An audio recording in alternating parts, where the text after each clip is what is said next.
সুন্দরবনের বাংলাদেশ অংশের আয়তন ৬,০০০ বর্গ কিলোমিটারেরও বেশি। এর মধ্যে নদী ও খাল রয়েছে ১৭০০ বর্গ কিলোমিটার। এগুলোতে ইলিশ, চিংড়ি, রূপচাঁদা সহ ৪০০ প্রজাতির মাছ পাওয়া যায়। প্রভাবশালী সিন্ডিকেট ছাড়াও অসাধু জেলেদের একটি দল নৌকা ও ট্রলার নিয়ে বনের ভিতরে ঢুকে খাল ও নদীতে বিষ প্রয়োগ করে মাছ শিকার করছেন।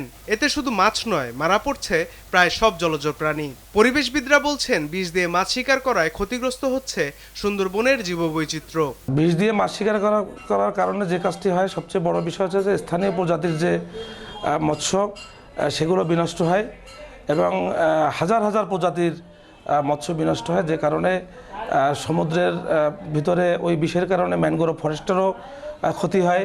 আর বিষাক্ত পানির কারণে বাঘ, হরিণ সহ বিপন্ন প্রাণীকুলের বড় ক্ষতি হতে পারে বলে জানিয়েছেন সুন্দরবনের এই গবেষক। বিষ দেওয়ার এই জিনিসটা সারা সুন্দরবনে ছড়িয়ে পড়বে ন্যাচারালি, সেটা আমরা মনে করি না, কিন্তু এই লোকালাইজ প্রয়োগের ফলে সেই সময় যদি কোনো প্রাণী ওখানে যে পানি গ্রহণ করে বা পানি পান করে, তাহলে অবশ্যই তারা ক্ষতিগ্রস্ত হবে। এদিকে বিষ প্রয়োগে মাছ ধরা বন্ধ ও বনের চোরা শিকারি রুখতে বিশেষ অভিযান শুরু করেছে খুলনা জেলা পুলিশ। সম্প্রতি জেলা পুলিশের অভিযানে আটক করা হয়েছে কয়েকজনকে। জব্দ করা হয়েছে বিপুল পরিমাণ বিষ, জাল ও নৌকা। আমরা নিয়মিত টহল পরিচালনা করছি।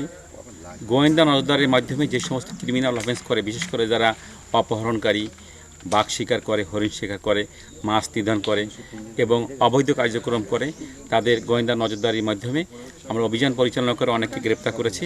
নিউজ ডেস্ক, দেশ টিভি।